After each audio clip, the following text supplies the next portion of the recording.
We all know that feeling, right? You're hunting for that one big breakthrough, that sort of magic bullet idea that'll just instantly solve everything. Yeah, absolutely. It's really tempting. But what if the real game changer isn't some sudden flash, but, something way less glamorous, like just consistently showing up? Exactly. And that's what we're digging into today. We're not chasing shortcuts here. Our focus is really on this often, well, underestimated power of consistency. Right. Forget the overnight sensations. Mhm. This is about the fundamental principle that really fuels lasting achievement. And to really get into this, we've got a great source text. The Power of Consistency, the Key to Long-Term Success. Think of this as our guide to understanding why consistency isn't just some nice to have. No, it's core. Its core, yeah, a driver of actual results, and crucially, how you can build it into your life without just feeling completely overwhelmed. Which is key. It's not about adding more stress. Not at all. Our aim is to show how those small, regular actions you take can create this, surprisingly powerful compounding effect over time, leading to really meaningful progress. Okay, so let's jump right in. When we say consistency, what are we actually talking about? And maybe what are some ways people get it wrong? Good question. Okay, so the book breaks it down pretty clearly. It defines consistency as basically maintaining a certain behavior or effort or routine over time. And the key parts are repetition, reliability, dependability. Mhm. What really hit home for me was this idea that it's about regularly showing up. It's not. It's not about hitting some impossible standard of perfection every single time. That is such a crucial point Okay. because often you get this image, right? Consistency equals constant, intense hard work. Yeah, like grinding 24/7. Exactly. But the source makes it clear it's much more about sustained, often smaller efforts. Like, think about watering a plant steadily versus just drowning it occasionally. Right, right. And that misconception, that it demands these huge daily feats, that can actually stop people from even starting. Oh, totally. You think, I slipped up yesterday, the whole thing's ruined. But the book's clear. Consistency isn't about never falling off. It's about always getting back on. Finding your way back. Yeah. Which, okay, makes you wonder, why is it such a struggle for so many of us, the steady approach? What are the, typical roadblocks? Well, the source points to a few key things. One big one is just a lack of clear goals. If you don't really know what you're aiming for, how can you be consistent, right? Makes sense. Then there's our tendency as humans to rely too much on motivation. And we all know how motivation works. Yeah, it's fickle, comes and goes. Totally unreliable fuel source. And then you've got fear of failure. Or even its flip side, perfectionism, that if I can't do it perfectly, I won't even bother. Thing. Oh, I know that one well. And add to that, just the sheer volume of distractions we face. Poor time management sometimes. It's kind of a perfect storm for inconsistency. It really is. And one more. Yeah. Unrealistic expectations. Expecting massive changes super quickly. When that doesn't happen, it's easy to just get discouraged and quit. Wow, okay. That's basically a checklist of things I think everyone bumps up against at some point.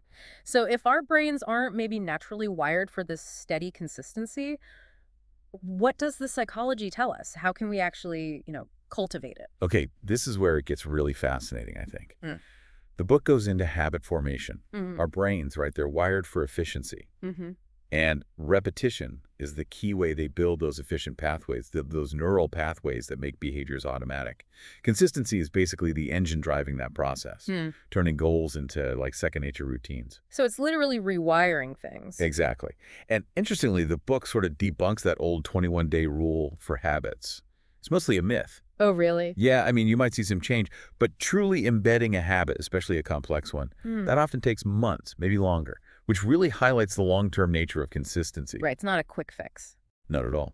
And the source makes a really important distinction, too, between motivation and discipline. Motivation, like we said, is that flaky friend. Yeah. Shows up when it feels like it. Right. Discipline, though, that's the steadfast ally. That's what lets you act, regardless of how you're feeling in the moment. Consistency flows from discipline, not just waiting for motivation to strike. That makes so much sense, building that inner reliability. And I was really drawn to the link the book made between consistent behavior and our actual sense of identity. Can you expand on that a bit? Oh, absolutely. It's a powerful idea. The source explains that we tend to act in ways that match how we see ourselves. Okay. So if you consistently do something, let's use their example, writing, you slowly start to internalize the identity of a writer. Uh, And that shift in how you see yourself, it actually reinforces the very behavior that caused it. It creates this positive feedback loop. so action shapes identity, which then fuels more action. Precisely. Consistent action. You start seeing yourself as someone who does that. That new identity makes you want to keep doing it, making consistency easier. It reinforces itself. It's like you're acting your way into becoming that person, but it's powered by real, repeated effort. Okay, so we're getting a clear picture of what consistency is and why it can be tough. Let's talk rewards. What are the actual tangible benefits here? Oh, the benefits are huge, and they spread across so many areas. First off, skill mastery. Consistent practice, even if it's small chunks, leads to gradual but definite improvement. Think music, coding, anything really. Yeah, little bits add up. Definitely. Then there's trust and reliability. In relationships, personal or professional, consistent actions are what build that foundation of trust. People know they can depend on you. That's huge in any team or partnership. Absolutely. And personally, self-confidence. Every time you keep a small promise to yourself, you make like a deposit in your self-confidence bank. I love that analogy. Self-confidence bank. And there's science behind it too.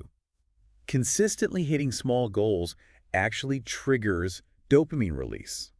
It creates this positive reinforcement in your brain, boosting your belief in your own ability, your self-efficacy. So it feels good to be consistent, literally. It does. And the book also talks about momentum.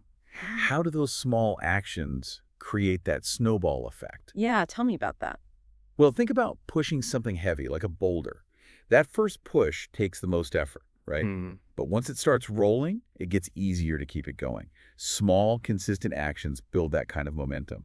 It helps you push through when maybe the initial excitement fades. Overcoming inertia. Exactly. And then, of course, the big one, the long-term cumulative results.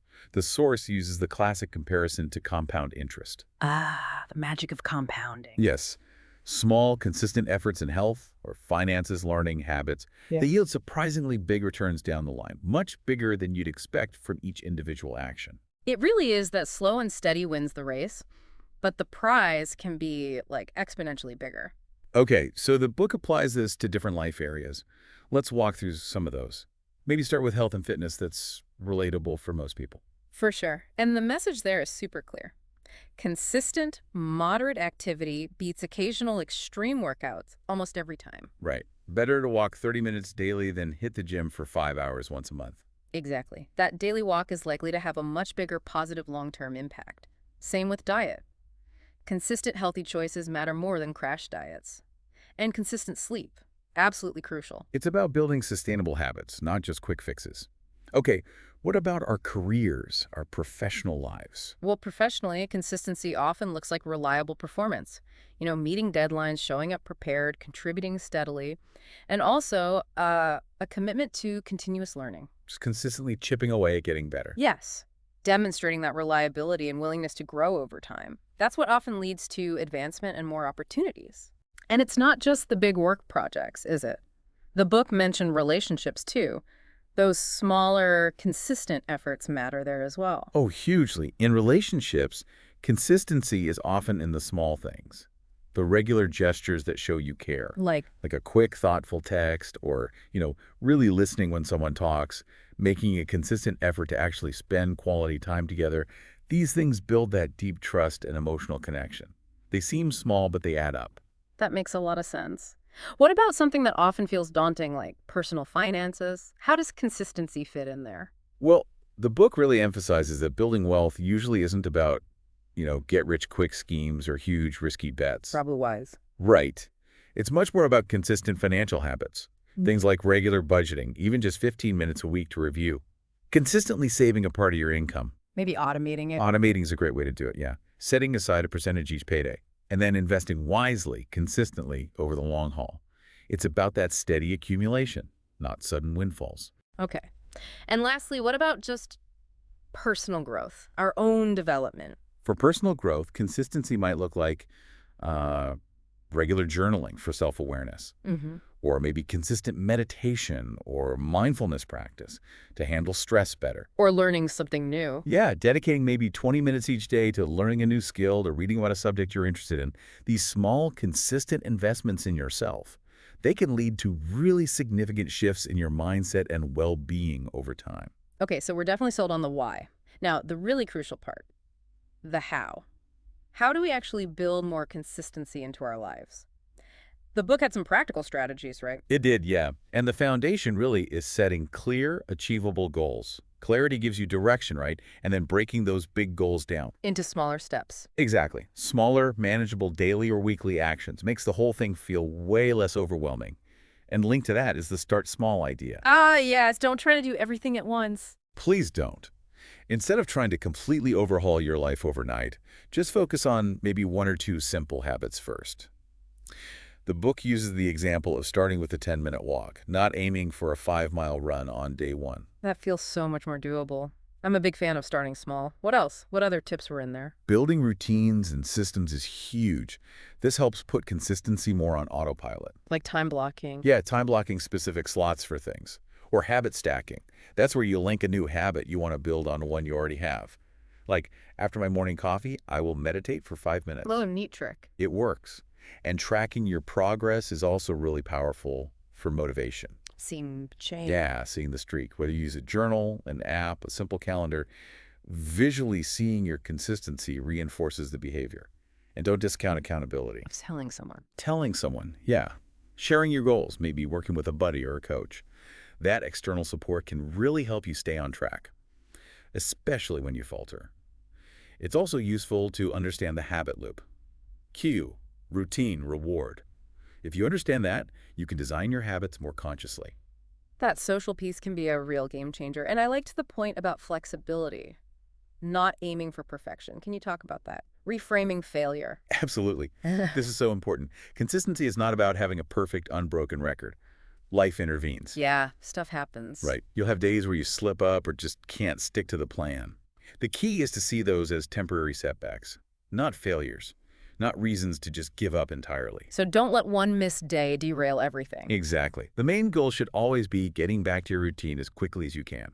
It's about progress, not this impossible ideal of perfection. And tied to that, the book reminds us to celebrate the small wins. Acknowledge the effort. Yeah.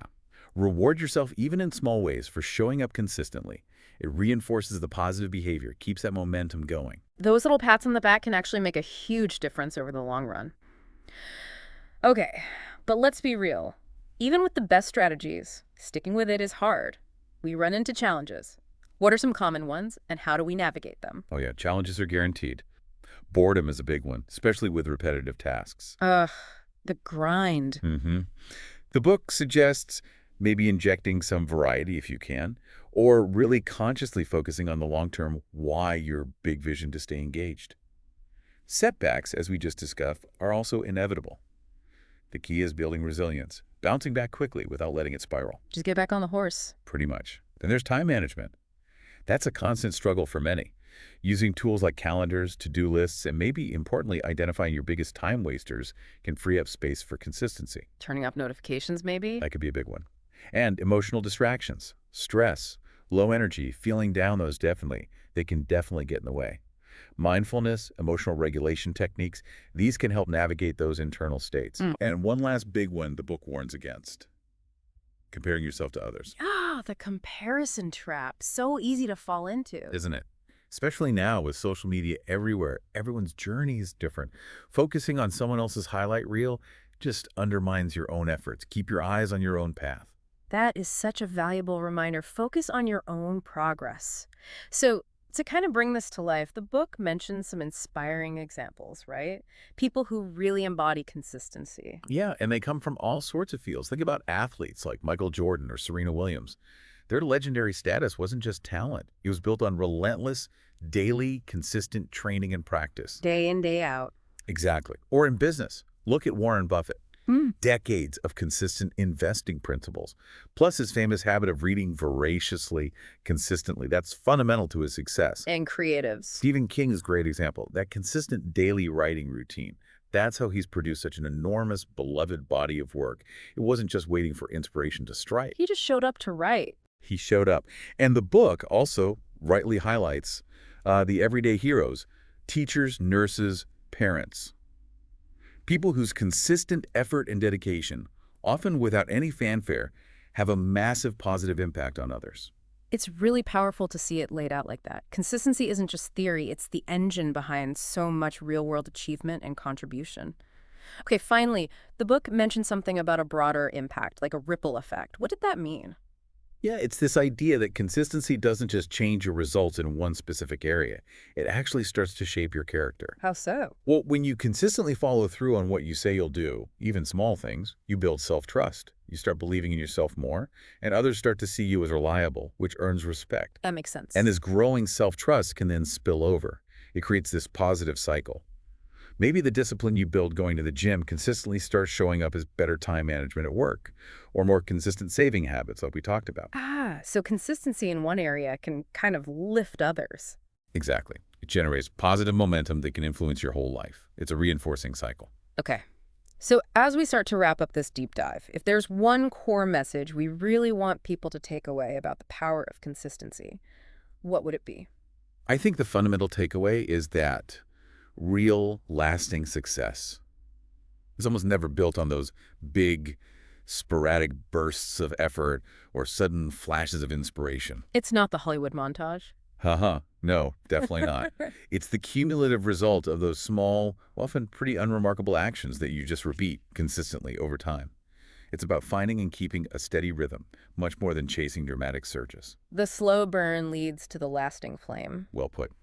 And for you listening right now, here's something to maybe chew on. Can you identify just one small area in your life, just one, where you could commit to applying consistent effort starting today? Doesn't have to be huge. Not at all. Maybe it's reading one page of a book daily. Maybe it's 10 minutes of exercise. Maybe it's sending one connection-building email, something small. Now think about the cumulative effect of doing that consistently over the next month, the next year, maybe even longer. What results might you see? And maybe even more interesting, what kind of person might you become through that consistent action? That's definitely something worth exploring.